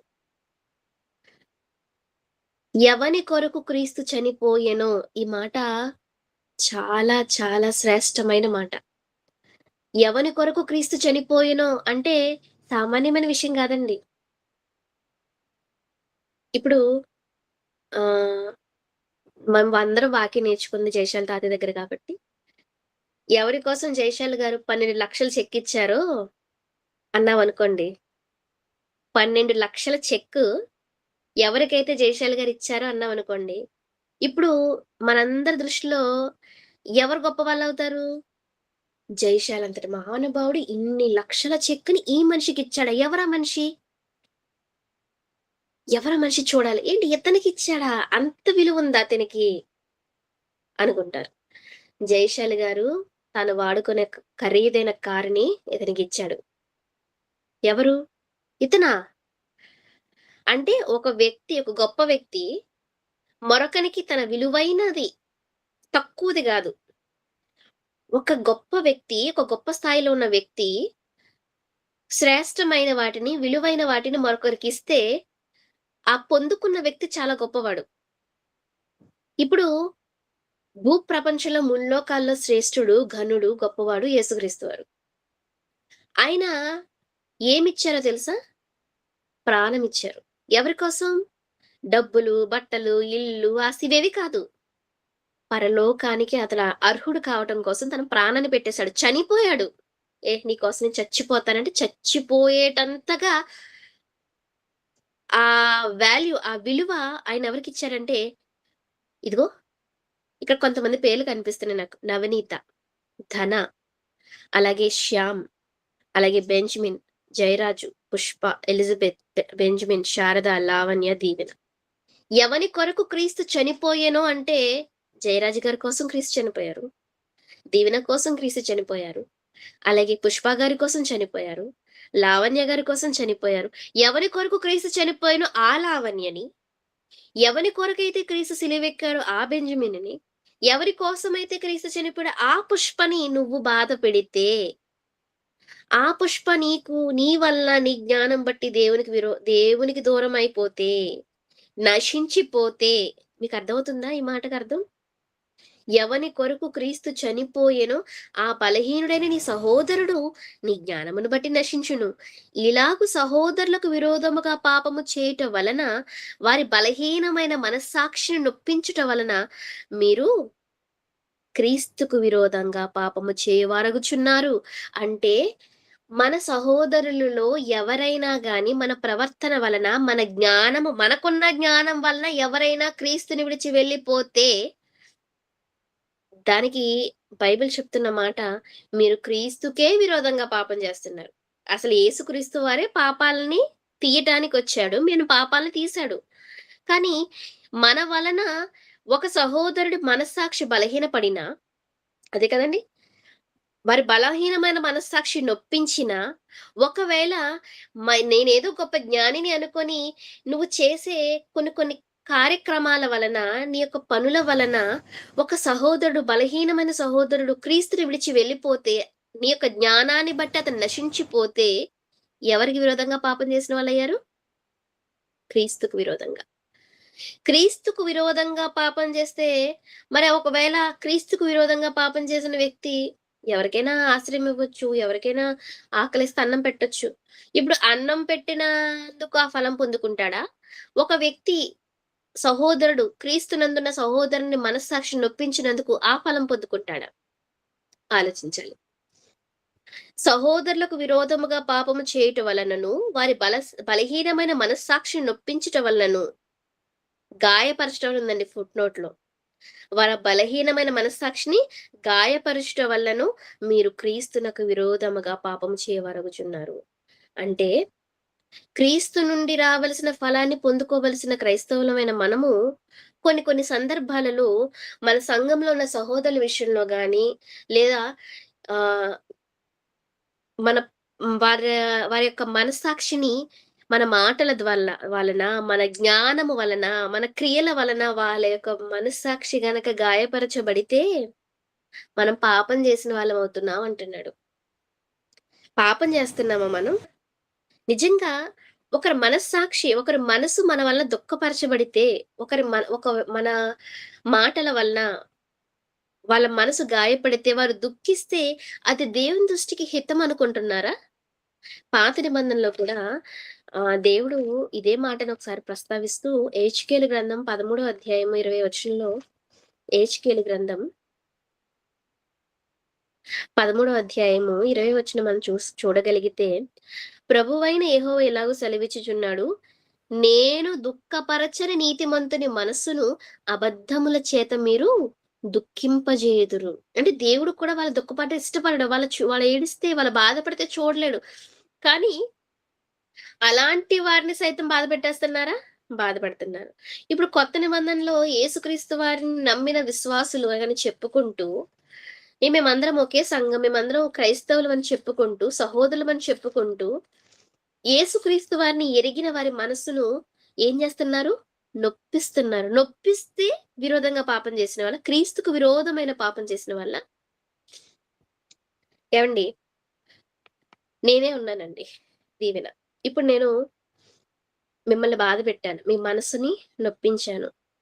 నా ప్రవర్తన వలన ఎలాంటి పరిస్థితొచ్చిందంటే, ఇక సంఘానికి నేను వెళ్ళను. ఆమె మాటలు, ఆమె యొక్క ప్రవర్తన, ఆమె చూపులు నాకు నచ్చలేదు. ఏమో పోతే పోయింది. నేను సంఘానికి వెళ్ళను అనే ఒక పరిస్థితి నా వల్ల ఏ సహోదరికైనా, ఏ సహోదరునికైనా వచ్చిందనుకోండి. నేను అంతకుముందు ఎంతమందికి సహాయం చేసినా, ఎంతమంది దైవ సేవకులకు పరిచర్య చేసినా, ఆ వచ్చిన ఫలమంతా ఈ ఒక్క సహోదరి విషయంలో చేసిన తప్పును బట్టి పోతుందా? నిలుస్తుందా? రావలసిన ఫలం ఆమె పొందుకుంది. పరిచర్య చేసినందుకు ఫలాన్ని పొందుకుంది. కానీ ఒక సహోదరునికి విరోధంగా ఆమె పాపం చేసినందుకు క్రీస్తుకు విరోధంగా పాపం చేసినదై, నేను క్రీస్తుకు విరోధంగా పాపం చేసిన దాన్నే, వచ్చిన ఫలానంతటిని పోగొట్టుకున్నానా? నిలబెట్టుకున్నానా? పోగొట్టుకున్న దాన్నే కదా అవుతాను. ఏవండీ, ప్రతి మనిషి విషయంలో మనం చాలా జాగ్రత్తగా ఉండాలి. అది మరి ముఖ్యంగా క్రీస్తు వారిగా ఎవరినైతే దేవుడు ఏర్పాటు చేసుకున్నాడో, ఎవరి కొరకైతే యేసుక్రీస్తు చనిపోయారో, ఆ వ్యక్తి విషయంలో మనం చాలా జాగ్రత్తగుండాలి. సంఘంలోనికి ఒకరొస్తున్నారు అంటే, బాప్తిసం తీసుకొని ఒకరు సంఘంలో అడుగుపెట్టారు అంటే, నిజంగా వాళ్ళు చాలా గొప్పవాళ్ళనే మనం చూడాలి. వాళ్ళు డబ్బున్నవారైనా, డబ్బు లేనివారైనా, వారు బోధకుల స్థాయిలో ఉన్నా, వినేవారి స్థాయిలో ఉన్నా, ఏ స్థాయిలో ఉన్నా, సంఘంలోకి అడుగుపెట్టిన తర్వాత అందరూ క్రీస్తు శరీరంలోని అవయవాలమనే అందరిని ఒకే విధంగా మనం గొప్పవారిగా చూడాలి. తృణీకరించకూడదని మనకి యాకోబు గారి పత్రికలో చెప్తూ ఉంటారు. ఇప్పుడు నిజంగా ఈమె ఈరోజు సన్నిధిలో అడుగుపెట్టిందంటే, నా కోసం యేసు ఎలాగైతే చనిపోయాడో 33.5 సంవత్సరాలు పాపం చేయాలని ఆలోచన రాకుండా, పాపమే చేయకుండా, మాట ద్వారా, చూపు ద్వారా, ఆలోచనల ద్వారా కూడా తన్ను తాను ఎంతో కాపాడుకుంటూ 33.5 సంవత్సరాలు నా కోసమే యేసుక్రీస్తు బ్రతికి సిలువెక్కాడే! అంటే నేనంటే అంత ఇష్టమా? నాకాయనిచ్చిన గౌరవం అంత గొప్పదా? నా నన్ను ఎలాగైనా పరలోకం చేర్చడానికి ఆయన పడిన ప్రయాస ఇంత కష్టంగా ఉందా? అని మనం మన కోసం ఆలోచించుకుంటున్నాం గదా! ఎవని కొరకు క్రీస్తు చనిపోయెనో నీ సహోదరుడు. నా కోసం ఎలాగైతే యేసు చనిపోయాడో, నా కోసం ఆయన ఎంత కష్టపడ్డాడో, నీ ఎదుట ఉన్న సంఘంలో కూర్చున్న ఆ సహోదరుని కోసం కూడా క్రీస్తు కష్టపడ్డాడు. నీ కోసం ఎలా చనిపోయాడో, ఆయన కోసం కూడా అలాగే చనిపోయాడు. నీకెంత విలువుందో ఆయనకి అంతే విలువుంది. అటువంటప్పుడు సంఘంలో ఉన్న మరొక సహోదరి కోసం, మరొక సహోదరుని కోసం వారి మనసును దుఃఖపరిచేలా వారు క్రీస్తుకు దూరమైపోయేలాగా, నశించిపోయేలాగా మన ప్రవర్తన ఉంటే, మనం ఫలాన్ని నిలబెట్టుకున్న వారమవుతామా? పోగొట్టుకున్న వారవుతామా? ఫలము పోగొట్టుకునేవారుగానే ఉంటాం. పైగా ఉగ్రతను సమకూర్చుకునే వారిగా మనం ఉంటామండి. రోమపత్రిక 14 అధ్యాయం 15 వచనం కూడా చూద్దాం. నీ సహోదరుడు 15 నీ సహోదరుడు ఆ! నీ భోజనం మూలంగా దుఃఖించిన ఎడల హ్మ్. నీవికను ప్రేమ కలిగి నడుచుకున్నవాడవు కావు. హ్మ్. ఎవని కొరకు క్రీస్తు చనిపోయినో వానిని నీ భోజనం చేత పాడు చేయకుము. పౌలు గారు మరలా ఒక మాట ప్రస్తావించారు చూడండి. ఎవని కొరకు క్రీస్తు చనిపోయెనో, ఎవని కొరకు క్రీస్తు చనిపోయెనో అంటే నీ ఎదుట ఒక సహోదరుడు కనిపిస్తున్న పర్లేదులే ఈ అక్కే గదా! ఈ బ్రదరే కదా! ఈ సిస్టరే కదా! అనుకుంటున్నావేమో. మనిషి కంటికి కనిపించే రూపాన్ని చూస్తున్నావేమో కానీ, ఒక సహోదరుని నువ్వు చూస్తున్నప్పుడు వెంటనే మనలో రావాల్సిన తలంపు, అమ్మో! ఈమె కోసం క్రీస్తు చనిపోయాడంటే ఈమె చాలా గొప్పది. ఈమె ఆయనకిష్టం. ఈమె ఆయనకి కావాలి అనే ఆలోచన మనలో ఉండాలి. ఆ! పర్లేదు అక్కే గా కొంతమంది మధ్య సహవాసం పెరిగే కొద్దీ వాళ్ళ మధ్య గౌరవ మర్యాదలు తగ్గిపోతూ ఉంటాయి. సిస్టర్ గారు అన్నవాళ్ళు, "ఏంటి చెప్పు నువ్వు" అంటారు. ఆ తర్వాత "ఏంటే" అంటారు. కొంతమంది సంఘంలో సీనియారిటీ పెరిగితే, సహవాసంలో సీనియారిటీ పెరిగితే రోజు రోజుకి భక్తి, మర్యాద పెరగవలసింది పోయి, ఒకరి మీద ఒకరికి, ఒకరి మీద ఒకరికి ఇంకేమవుతుంది చనువు పెరిగి, వాళ్ళ మధ్య గొడవలు ఎన్నో అయిన సందర్భాలు మనకి నాకైతే చాలా వరకు తెలుసు. మీకు కూడా తెలుసనే అనుకుంటున్నాను మీకున్న పరిస్థితులను బట్టి. ఇక్కడ చాలా హెచ్చరికగా తీసుకోవాలి మనం ఈ మాటని. నీ సహోదరుడు ఎవరు? అమ్మ కడుపున పుట్టిన మీ అన్నయ్య, తమ్ముడు కాదు. క్రీస్తునందు సంఘముగా మీరు ఎవరితో అయితే సహవాసం చేస్తున్నారో, ఆ సహవాసం చేస్తున్న వారిలో క్రీస్తునందు సహోదరుడున్నాడే, అతడు నీ భోజన మూలమున ప్రవర్తన కాదు, జ్ఞానం కాదు. ఇంతకు ముందు మనం చదువుకున్న మాట నీ జ్ఞానమును బట్టి నశించును అన్నాం. జ్ఞానము ఉపదేశించటం, లేకపోతే నీ క్రియలను బట్టి తర్వాత సంగతి. ఇక్కడ డైరెక్ట్‌గా ఏం చెప్తున్నాడు? నీ భోజన మూలముగా దుఃఖించిన ఎడల, నీవు ఇక ప్రేమ కలిగి నడుచుకునేవాడవు కావు. ఎవని కొరకు క్రీస్తు చనిపోయెనో, వానిని నీ భోజనం చేత పాడు చేయకు. నువ్వు చిన్న భోజనం అదెంత ఉంటదండి? ఇప్పుడు తింటే మళ్ళా సాయంత్రానికి బహిర్భూమిలో విడిచిపెట్టబడుతుంది కదా! అది ఇంతే. ఎవరైనా గాని కేజీలు, కేజీలు తినరు గదండీ! ఒక ముద్ద తింటారు. పట్టెడన్నం అంటే కడుపు పట్టేదే ఇంతన్నం. పావు కేజీ కూడా తినలేము. ఆ! అటువంటిది ఇంత క్షయమైపోయే ఒక పూట కడుపు నింపే ఆహార విషయంలో నువ్వు నీ సహోదరుని గనక దుఃఖింపచేస్తే, నీ సహోదరుని మనసుని గాయపరిస్తే ఏమంటున్నాడండి? నువ్వసలు ప్రేమే లేదు నీకు. ఎవని కొరకు క్రీస్తు చనిపోయెనో వానిని భోజనము చేత పాడు చేయకు. అంటే అతని మనసు నువ్వు పాడు చేయకు. అతని నువ్వు నీ ప్రవర్తన వల్ల, నీ భోజనం వల్ల జస్ట్ ఒక ఫుడ్, ఒక మీల్, ఒక పూట అన్నం చూడండి. ఒక పూట కూటి కోసం జ్యేష్ఠతో నమ్మేసుకున్నాడు ఏసావు. అంతకంటే దౌర్భాగ్యులమైపోతాం మనం. మన వలన ఎవరైనా క్రీస్తునికి దూరమైతే, మన వలన ఎవరైనా దుఃఖిస్తే ఏ విషయంలో చెప్తున్నాడండి మొదట? ఏ విషయంలో చెప్తున్నారంటే, భోజన విషయంలో. ఇంతకు ముందు మత్తయి సువార్త 10వ అధ్యాయము 41 వచనంలో ఎవనికి గిన్నెడు చన్నీళ్ళు మాత్రమే మీరు త్రాగనిచ్చుదురో వారి ఫలం పోగొట్టుకోరు అన్నారు. కదండీ! నీళ్లు తాగిస్తేనే ఫలం పోగొట్టుకోరన్నారు. ఇక్కడ భోజన విషయంలో దుఃఖపడిస్తే మాత్రం నువ్వు జాగ్రత్త అంటున్నాడు. అంతేనండి ఈ వచన సారాంశం? ఎవని కొరకు క్రీస్తు చనిపోయెనో వానిని నీ భోజనం చేత పాడు చేయకుము.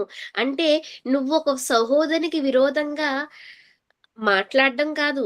భోజన విషయంలోనే చిన్న భోజనం విషయంలోనే నువ్వు అతన్ని దుఃఖపరిస్తే మాత్రం నీకు ప్రేమ లేదు. నువ్వు పాడు జేయకు. ఎందుకంటే ఆ వ్యక్తి ఎవరో తెలుసా? క్రీస్తు చనిపోయాడు అతని కోసం. అతని వెనక క్రీస్తున్నాడు అని గుర్తు చేస్తున్నాడు. ఇక ముందు కొరింథీయులకు రాసిన పత్రికలో చదివినప్పుడు ఏమన్నారు అంటే, ఒకవేళ అతడు బాధపడితే నువ్వు క్రీస్తుకు విరోధంగా పాపం చేసిన వాడవయ్యావు. అంటే వాళ్ళ మనసు గాయపడిన అదే కదా చదువుకున్నాం. వారి మనస్సాక్షిని నొప్పిస్తే క్రీస్తుకు విరోధంగా పాపం చేసిన వారయ్యారు అన్నాడు. భోజన విషయంలో దుఃఖపరిస్తే, ఆ వ్యక్తి దుఃఖపడితే మీరు ఎవరికి విరోధంగా ఆటోమేటిక్‌గా పాపం చేస్తున్నట్టు? యేసుక్రీస్తు వారికి. ఇప్పుడు మనలో ఒక సందేహం కలగాలి. ఏవండీ? ఈ ఒక్క సహోదరి విషయంలోనే కదండీ నేనిలా ప్రవర్తించాను. అంటే ఒక సహోదరునికి చేసినా గానీ ఆయన బాధపడతాడా? ఆయనకి విరోధంగా మనం పాపం చేసిన వాళ్ళమవుతామా? అని ఒకవేళ మనకు ప్రశ్న వస్తే, ఆయన చెప్పిన విషయంలోనే మనకు సమాధానం ఉంది. ఎవడు నా శిష్యుడని గిన్నెడు చన్నీళ్ళు మాత్రము తాగనిచ్చునో వాడు తనకు రావలసిన ఫలము పోగొట్టుకోడు. ఓకే. ఇతను సహోదరుడే. ఒక్క సహోదరుడే. ఆ ఒక్క సహోదరుడిని నువ్వు బాధపెట్టావు. బాధ పెట్టినందుకు శిక్ష. అతనికి సహాయం చేసినందుకు ప్రతిఫలం. ఇక్కడ ఒక రూపాయి వచ్చిందనుకోండి. ఇక్కడ ఒక రూపాయి ఒక మైనస్ వచ్చిందనుకోండి. +1 - 1 ఎంతండి?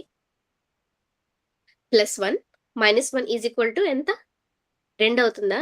2 ఒకట్లే చూడకూడదు. ఇక్కడ ప్లస్ ఉంది. ఇక్కడ మైనస్ ఉంది. ఒక సహోదరునికి గిన్నెడు చన్నీళ్ళిచ్చావు గదా! అందుకు నీకు ప్రతిఫలంగా రూ. 10 ఇచ్చాడనుకోండి. అర్థం కావడానికి చెప్తున్నాను. నువ్వు ఒక సహోదరునికి విరోధంగా అతని మనస్సాక్షిని నొప్పించే విధంగా ప్రవర్తించినందుకు క్రీస్తుకు విరోధంగా నువ్వు పాపం చేశావు. అందుకు నీకు ఫలముంది. మంచికి, చెడుకి ఫలమిస్తాడు దేవుడు. మంచికే ఫలమిచ్చి చెడుకు ఫలం ఇవ్వడు అనుకోకండి. మనకి రెండో కొరింథీ పత్రిక 5 అధ్యాయంలో ఉంటుంది. ఈ దేహముతో జరిగించిన వాటిని అనగా అవి మంచివైనను సరే, చెడ్డవైనను సరే దేహముతో జరిగించిన వాటి ఫలమును ప్రతివాడు పొందినట్లు మనమందరము క్రీస్తు న్యాయపీఠం ఎదుట ప్రత్యక్షము కావలెను. అంటే మంచి చేసావు, చెడు చేసావు. ఒక సహోదరుని ఆదుకున్నావు, ఇంకో సహోదరుని విమర్శించావు. ఒక సహోదరుని ఆదుకున్నావు, ఇంకో సహోదరుని గాయపరిచావు, దుఃఖపరిచావు. మరప్పుడు నీకు రావాల్సిన ఫలం ఏమవుతుంది? ఒక సహోదరుని ఆదుకున్నాను, ఒక సహోదరునికి నేను ఉపచారం చేశాను అని ఒక సహోదరుని విషయంలో ఆనందపడుతున్నావు. సంతోషం, ఫలం పొందుకుంటావు. కానీ వచ్చిన ఫలాన్ని పోగొట్టుకోకుండా ఉండాలి అంటే ఇంకొక సహోదరుని విషయంలో తప్పు పునరావృతం కాకూడదు. మీకు అర్థమైందని అనుకుంటున్నాను. ఏవండీ, జైల్‌లో శిక్షలు ఎంత బావుంటాయో చెప్పమంటారా? మన చట్టాల్లో విధించిన శిక్షలు ఎలా ఉంటాయంటే,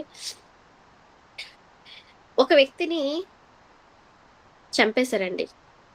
ఆ వ్యక్తిని చంపిన నరహంతకునికి ఒక 7 సంవత్సరాలో, 14 సంవత్సరాలో జైలు శిక్ష విధించారు. అప్పుడు ఆ ఖైదీ ఆ నరహంతకుడు బోనులో నిలబడి, ప్రపంచంలో 800,00,00,000 మందున్నారు. 800,00,00,000 మందిలో నేనందరిని చంపలేదు. ఒక్కడినే కదా చంపాను. నాకు శిక్ష వేయకండి అనంటే కోర్టేమంటుంది? చట్టం ఏం చెప్తుంది? నాయనా, నువ్వు మనుషులందరిని చంపనక్కర్లేదు. ఒక మనిషిని చంపినా అది నరహత్యే. ఒక నరహత్య చేస్తే ఆ నరహత్యకు శిక్ష నువ్వు తప్పకుండా అనుభవించాలి అని తీర్పిస్తుంది గదండీ! అవును. ఇప్పుడు బైబిల్ పరంగా మనం వచ్చి ఆలోచిస్తే, బైబిల్ ప్రతి మనిషికి ఏమని చెప్పింది? బైబిల్ ప్రతి మనిషికి ఏమని చెప్పింది అంటే, హెబ్రీయులకు రాసిన పత్రిక 12వ అధ్యాయము 14వ వచనం. హెబ్రీయులకు రాసిన పత్రిక 12వ అధ్యాయము 14వ వచనం.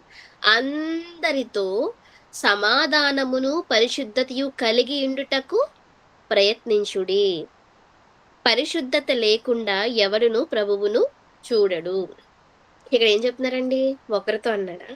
లేదా మీ సంఘంలో ఉన్న వాళ్ళతో అన్నారా? మీకిష్టమైన వాళ్ళతో అన్నారా? లేదే. అందరితో, అందరితో ఎలా ఉండాలి?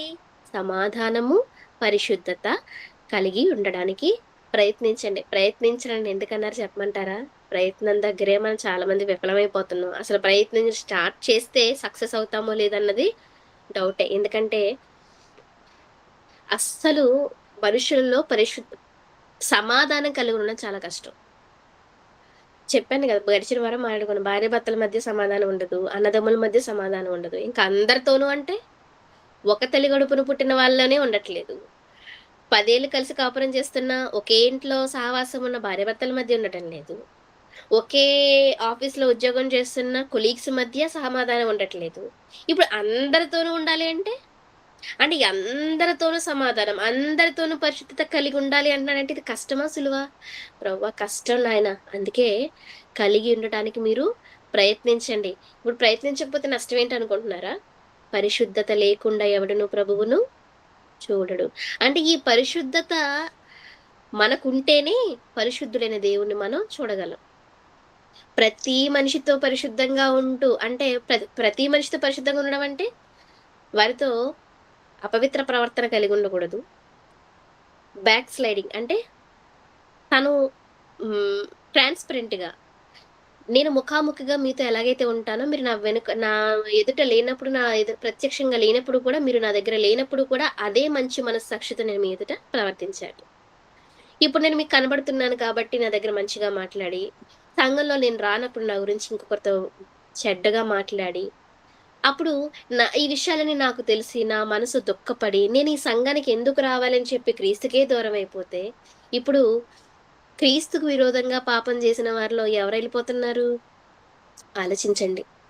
సంఘాలు చాలా చోట్ల ఉన్నాయి. అందరూ క్రీస్తుని నమ్ముకున్న వాళ్ళే. కానీ, మనం మాట్లాడే మాటల వలన, మనం చేసే కొన్ని కొన్ని అజ్ఞానపు పనులు, నేను జ్ఞానిని అనుకుని కొంతమంది చేసే కొన్ని పనుల వలన, సంఘంలో ఉన్న సహోదరుడు ఎవని కొరకు క్రీస్తు చనిపోయినో, ఆ సహోదరుడు మన ప్రవర్తన మూలముగా, మన భోజనం మూలంగా దుఃఖపడితేనే ఆయన ఊరుకోవట్లేదే, మరి మాటల వల్ల దుఃఖపడితే క్రీస్తుకు విరోధంగా పాపం చేసిన వాళ్ళవుతున్నారన్నారు.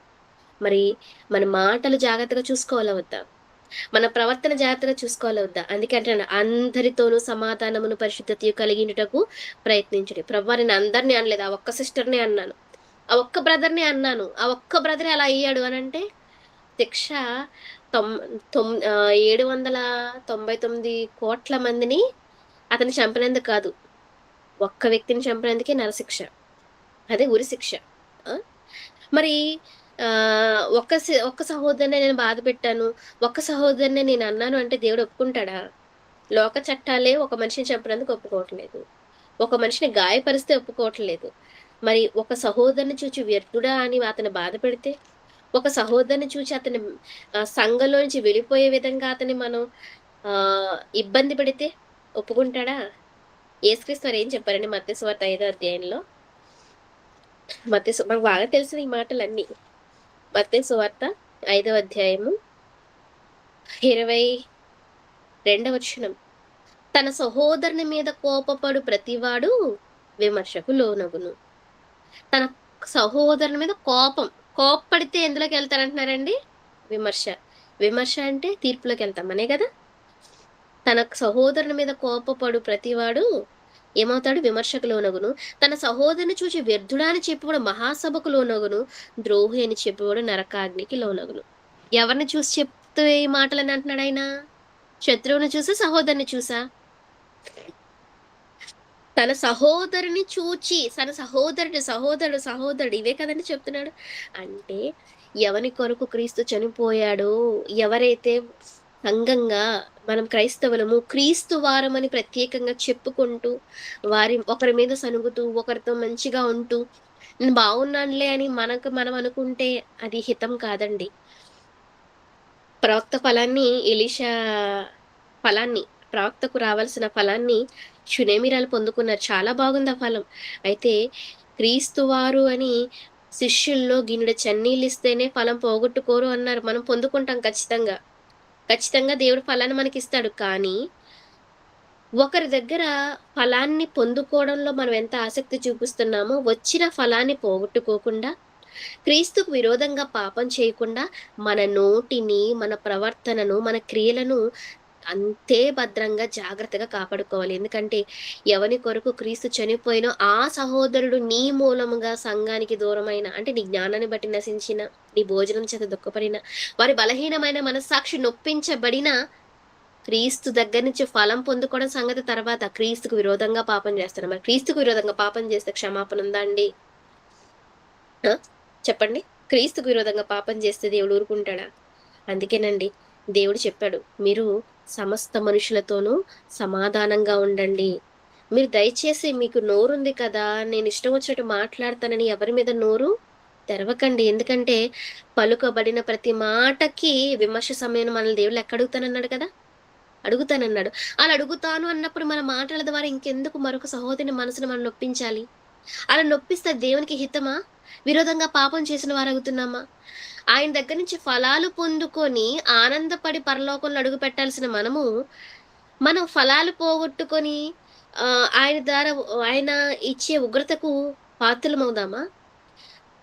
అసలు యాకోబు గారు దైవజనులకి వాక్యోపదేశకులు అనుకున్న వాళ్ళకి, బోధకులైన వాళ్ళకందరికి హెచ్చరికలు చేస్తూ 10 వచనం యాకోబు పత్రిక 3 అధ్యాయం 10 వచనంలో ఏం చెప్తారు చూడండి. ఒక్క చదవండమ్మా. నోటి నుండి ఆశీర్వచనమును, శాపవచనమును బయలువెళ్ళెను. నా హ్మ్. సహోదరులారా ఇలాగుండకూడదు. ఒక నోటి నుంచి ఏమొస్తుంది? దీవెనొస్తుంది. ఇంకో నోటి నుంచి అదే నోటి నుంచి ఇంకో నోరు కాదు. ఒక్క నోటి నుండే ఆశీర్వాదం. ఆ ఒక్క నోటిలో నుండే శాపవచనం. పైగా ఈ నోటితో ఇంకేం చేస్తున్నామో తెలుసా? 8వ వచనం. 9వ వచనం అండి. దీనితో దీనితో తండ్రి తండ్రి అయిన అయిన ప్రభువును ప్రభువును స్తుతింతుము. స్తుతింతుము. దీనితోనే దేవుని పోలికగా పుట్టిన మనుషులను శపింతుము. ఇది కరెక్టా? ఒక్క నోటి నుండి ఆశీర్వచనమును, శాపవచనమును బయలువెళ్ళును నా సహోదరులారా ఇలాగుండకూడదు.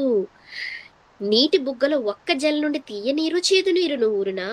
నా సహోదరులారా అంజూరపు చెట్టున ఒలీవ పండ్లైనను, ద్రాక్ష తీగ అంజూరపు పండ్లైనను కాయనా?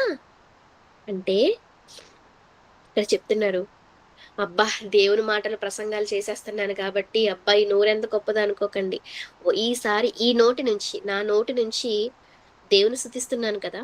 ఈ నోటి నుంచి ప్రభువైన యెహోవాను స్తుతిస్తున్నాను కదా! ప్రభువైన తండ్రిని, తండ్రి అయిన ప్రభువును స్తుతిస్తున్నాం కదా! ఈ నోటితో, ఒక్క నోటితోని.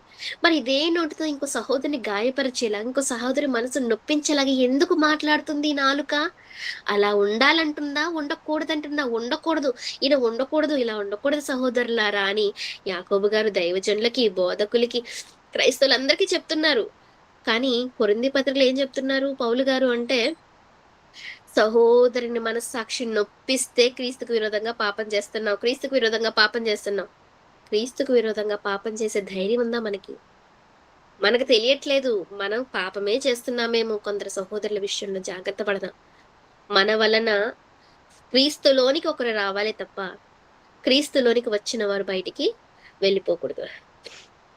క్రీస్తులోనికి ఒక వ్యక్తిని నడిపించడం ఎంత కష్టమంటే ప్రాణమే పెట్టాల్సొచ్చింది. డబ్బు కాదు. అయ్యో! నీ కోసం నేనెంత ఖర్చు పెట్టానో తెలుసా? నిన్ను ఇలా నీకు ఈ ఉద్యోగం రప్పించటానికి.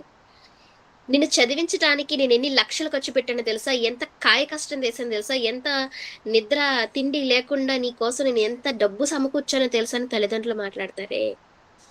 ఒక మనిషిని మన ఎదుట సంఘంలో కూర్చున్న ఒక సహోదరుని చూస్తే మనకు రావాల్సిన తలంపు, అమ్మో! ఈ వ్యక్తి ఈ రోజు ఇలా కూర్చున్నాడంటే 33.5 సంవత్సరాల పాపం లేకుండా యేసుక్రీస్తు వారు కష్టపడి శిలువ మీద రక్తం కారిస్తేనే, ఆ రక్తం నిష్కళంకమైనదే, పాపము లేనిదే, ఇతనికి పవిత్రతను చేకూర్చింది. 2000 సంవత్సరాల క్రితం ఆ రోజు ఆయన కష్టపడిన ఆ కష్టం వలన ఈరోజు ఒక సహోదరుడొచ్చాడు. ఈ సహోదరుడు చాలా విలువైన వాడు దేవుని దృష్టికి. ఈ సహోదరుడు నా ప్రవర్తన వల్ల గాని, నా మాటల వల్ల గాని, నా జ్ఞానం వల్ల కానీ నశించకూడదు. అతను క్రీస్తులో నుండి వెనుకకు వెళ్ళకూడదు. అతని ఆత్మ దేవునియందు సంతోషపడాలి. అలా సంతోషపడే విధంగా నా ప్రవర్తన ఉండాలి అని మనం జాగ్రత్త పడితేనే క్రీస్తునందు రావాల్సిన ఫలాన్ని పొందుకుంటాం.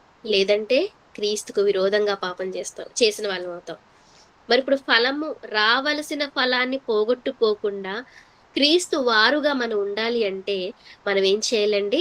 సమస్త మనుషులతోనూ సమాధానంగా ఉండాలి. చివరగా రోమీయులకు రాసిన పత్రిక 12వ అధ్యాయం 18వ వచనం చదువుకుందాం చూడండి.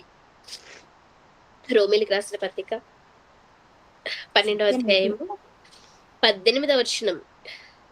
శక్యమైతే సత్యమైంది. మీ చదవండి. చేతనైనంత మట్టుకు సమస్త మనుషులతో ఆ! సమాధానముగా ఉండుడి.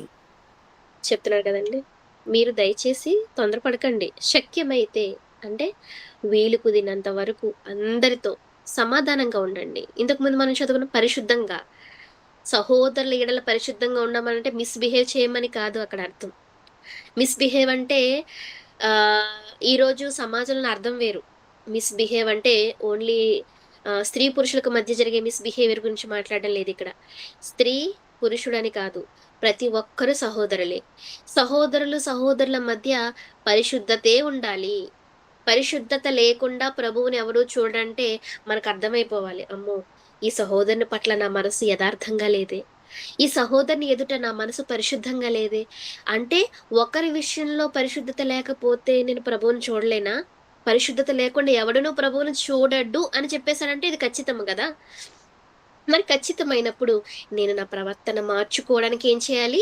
అందరితోనూ సమాధానముగా, పరిశుద్ధముగా ఉండుటకు ప్రయత్న పడాలి. అది మనం మన ఆత్మకు నేర్పాలి. నాకు ట్రైనింగ్ అవ్వాలి. ప్రయత్న పడంటే మనం ట్రైన్ అవ్వాలి కదా! ప్రయత్నించాలి కదా! ప్రయత్నిద్దాం. ఒకవేళ మన వల్ల ఎవరైనా క్రీస్తుకు దూరమైపోతున్నారేమో, క్రీస్తులోనికి వచ్చిన వారు మన వల్ల దుఃఖపడుతున్నారేమో ఆలోచిద్దాం. క్రీస్తుకు విరోధంగా మనం పాపం చేసిన వారుగా ఉండకూడదు. రావలసిన ఫలాన్ని క్రీస్తు ద్వారా పొందుకోవలసిన వారుగా ఉండాలి తప్ప, వచ్చిన ఫలాన్ని పోగొట్టుకునే వారి జాబితాలో మనం ఉండకూడదు. హెబ్రీయులకు రాసిన పత్రికలో చదువుతానండి మాట. ఆ! నా ఎదుట నీతిమంతుడైన వాడు విశ్వాస మూలముగా జీవించును గాని, అతడు వెనుక తీసిన ఎడల అతని యందు నా ఆత్మకు సంతోషముండదు. ఎవరైనా దేవుని దగ్గరకొచ్చి వెనకడుగేశారనుకోండి, దేవునికి బాధే సంతోషం ఉండదంట ఆ వ్యక్తి కోసం.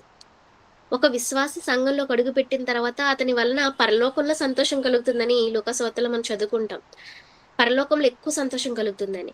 కానీ ఒక వ్యక్తి సంఘంలోకి అడుగుపెట్టిన తర్వాత అతను వెనకడుగేస్తే, అతడు వెనక్కి తీస్తే దేవునికి బాధే కదా! సంతోషం నాకు అతని ఆత్మ మూలంగా నాకు సంతోషం ఉండదు అన్నాడంటే అతని విషయంలో దేవుడు బాధపడుతున్నాడని. అంటే ఒక సహోదరుని దుఃఖపరిస్తే ఆటోమేటిక్‌గా ఎవరికి మనం సంతోషం లేకుండా చేస్తున్నాం?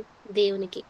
నన్ను చేర్చుకున్నవాడు మిమ్మల్ని చేర్చుకుంటే నన్ను చేర్చుకుంటాడు. నన్ను చేర్చుకున్నవాడు తండ్రిని చేర్చుకున్నవాడని యేసుక్రీస్తు వారు మత్తయి సువార్త 9వ అధ్యాయం 40 వచనంలో చెప్పారే. మరి మిమ్మల్ని గాయపరిచినవాడు నన్ను గాయపరిచినట్టే అనే మాట ఎందుకు అర్థం చేసుకోలేకపోతున్నాం? మిమ్మల్ని ఇబ్బంది పెట్టినవాడు నన్ను ఇబ్బంది పెట్టినట్టే అని ఆ ఆలోచన ఎందుకు మనకు రావటం లేదు?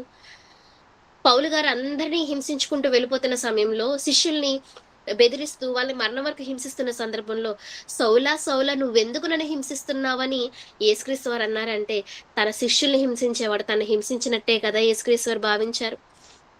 ఆలోచించండి. అంటే కంటికి కనిపించే ప్రతి ఒక్కరిలోనూ మనం క్రీస్తును చూడాలి, చూడాలి, చూడాలి అనుకుంటూనే కొన్ని కొన్ని సందర్భాల్లో చూడలేకపోతున్నాం. కొన్ని సందర్భాల్లో ఆలోచించలేకపోతున్నాం. కాబట్టి వీటిని మనం హెచ్చరికగా తీసుకుందాం. ప్రతి మనుషులతోనూ సమాధానంగా ఉందాం. శక్యమైతే మనకు వీలైనంత వరకు అందరికీ మంచి చేద్దాం. మేలు చేద్దాం. కానీ క్రీస్తుకు విరోధంగా పాపం చేసేవారుగా మనలో ఎవరూ ఉండకూడదు. ఈ వాక్యం ఎవరైతే వింటారో వారు కూడా తమ ఆలోచనలు ఒకసారి మళ్ళా తిరిగి వాళ్ళు పరిశీలించుకొని, ఒకవేళ ఎవరి పట్లైనా వారు దుఃఖం కలిగించే విధంగా ప్రవర్తిస్తే వారిని క్షమాపణ అడిగి, వారిని దేవునికి దగ్గరగా తీసుకొచ్చే ప్రయత్నం చేద్దాం. సమయం అయిపోయింది.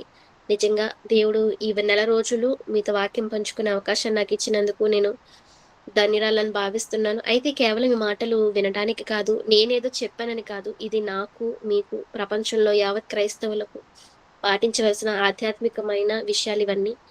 కనుక ప్రియులారా, ఇంతవరకు ఓపికతో ఉన్న మీ అందరికీ నా ధన్యవాదాలు. మీరు మీ ప్రార్థనల్లో మా యొక్క ఆరోగ్యాల గురించి, అలాగే మా కుటుంబం గురించి, దేవునిలో ఇంకను చేయవలసిన సువార్త పనులను గురించి జ్ఞాపకం చేసుకుంటారని కోరుతున్నాను. అందరికీ ధన్యవాదాలండి. ఫలము పోగొట్టుకొనని క్రీస్తు వారిలాగా మనమందరం ఉండాలి అని అనేక మందికి ఈ విషయాలను చెప్పి, వారిని దృఢపరిచి దేవుని యందు భయభక్తులతో వారిని ఉంచేలాగా చేయాలని కోరుతున్న మాటలు ముగిస్తున్నాను. అందరికీ వందనాలండి. ప్రార్థన చేసుకుందాం. పరిశుద్ధమైన తండ్రి, నైనా నీ యొక్క దయచేత ఈ నెల దినాలు, ఈ నెల రోజులు నైనా 4 వారాలు మీ యొక్క మాటలు చెప్పడానికి మీరు నాకిచ్చిన ఈ అవకాశాన్ని బట్టి వందనాలు. ప్రభువా, మీరు మా కోసం ఎన్నో విలువైన మాటలు రాయించారు. మాలో ఉన్న లోపాల్ని తెలియజేస్తున్నారు. ఏమి చేస్తే మీరు సంతోషంగా ఉంటారు? ఏ పనులు చేస్తే మేము ఆధ్యాత్మికంగా, భక్తిలో నీ యందు ఉన్నతంగా ఉంటామో అన్ని విషయాలు మాకు తెలియజేస్తున్నారు. విని విడిచిపెట్టేసి, మళ్ళా ఏదో నిమ్మకు నీరెత్తినట్టుగా మా ప్రవర్తన, మా క్రియలో ఉండకుండా, మిమ్మల్ని ఆనందపరుస్తూ, మా చుట్టూ ఉన్న వారిలో కొందరినైనా నీ వైపు ఆకర్షించే ప్రవర్తన, మాటలు, బ్రతుకు మాకు దయచేయండి. నాయనా, మేము చేసిన అపరాధములను దయచేసి క్షమించండి. మమ్మల్ని ఎవరైతే బాధపరిచారో, మమ్మల్ని ఎవరైతే దుఃఖపరిచారో, నాయనా వారిని కూడా మేము మీ సన్నిధిలో క్షమిస్తున్నాము. నాయనా, మా అపరాధములు క్షమించండి. మేము చేయవలసిన పనులను చేయగలుగుటకు తగిన శక్తిమంతులుగా మమ్మల్ని ఉంచండి. మీ కొరకు మేము చేయవలెనని మీరు రాసుకున్న పనులన్నీ సంపూర్తి చేయటానికి మాకు జ్ఞానాన్ని, వీలును, మా మాకు రావాల్సిన ఫలాన్ని మాకన్నీ దయచేస్తారని మేము నమ్ముతున్నాం. ప్రవ్వా, మేము తెలియక చేసిన నీ కుమారులు ఇబ్బంది పెట్టిన సందర్భాలను దయచేసి మమ్మల్ని మన్నించమని, నీ యొక్క వాక్యాన్ని ఎవరైతే వింటున్నారో విని వాటిని వాళ్ళు నెమరు వేసుకుంటూ నీకిష్టమైన ప్రవర్తన కలిగి ఉండుటకు వారు ప్రయత్న పడుటకు సహాయం దయచేయమని, మీరు మా అందించిన మీ కుమారుని ఆత్మ మమ్మల్ని ఎల్లప్పుడూ సరిచేస్తూ, మా లోపాలను సవరిస్తూ, నాయనా మా కోసం మీకు విజ్ఞాపన చేస్తుంటుండగా నాయనా మేము సంతోషిస్తున్నాం తండ్రి. ఇలాంటి మనసును మాకు దయచేయండి. మేము మంచిగా మారడానికి, నీకిష్టంగా మారడానికి ఏమైతే చేయాలో వాటన్నిటిని మేము చేస్తూ నీకు ప్రియమైన పిల్లలుగా ఉండడానికి సహాయం దయచేయండి. సంతోషానికి, మంచి ఆరోగ్యాన్ని, స్వస్థతను అందించండి. అలాగే ఎంతమందైతే నీ యొక్క వాక్యాన్ని చేత పట్టుకుని ఆయా ప్రాంతాల్లో నాయన కష్టపడుతున్నారు వారందరికీ మంచి ఆరోగ్యాన్ని దయచేయండి. వారి కుటుంబాలని జ్ఞాపకం చేసుకోండి. మా కుటుంబాలన్నీ నీ సన్నిధిలో స్థిరపరచమని, సద్విషయంలో మేము భాగస్థులవున్నట్లు మమ్మల్ని స్థిరపరచమని వేడుకుంటూ, ఇదిగో నాయన మరి బెంగుళూరులో సువార్త పరిచర్యలో భాగస్థులవుతున్న సహోదరిమణులను, సహోదరులను జ్ఞాపకం చేసుకొని వారు దినదినము నీ యొక్క వాక్యాన్ని వింటున్నారు. విన్న వాక్య ప్రకారంగా వారు ప్రవర్తించి నాయన నీ సత్క్రియల్లో నిమగ్నులగునట్లు, నిన్ను ప్రేమించినట్లు, అనేకులకు నీ యొక్క వాక్యం వినిపించినట్లు వారిని జ్ఞాపకం చేసుకోమని వేడుకుంటూ, నన్ను నా కుటుంబాన్ని నీ సన్నిధిలో జ్ఞాపకం చేసుకొని నాయన మరొకసారి మీరు మాకిచ్చిన సంతానాన్ని నీ కొరకు పెంచినట్లు సహాయం దయచేయమని వేడుకుంటూ, ఈ ప్రార్థన క్రీస్తు యేసు వారి పవిత్రమైన నామములో మీకు విన్నవించుకొనుచున్నాము తండ్రి. ఆమేన్. అందరికీ ఆమేన్. వందనాలు.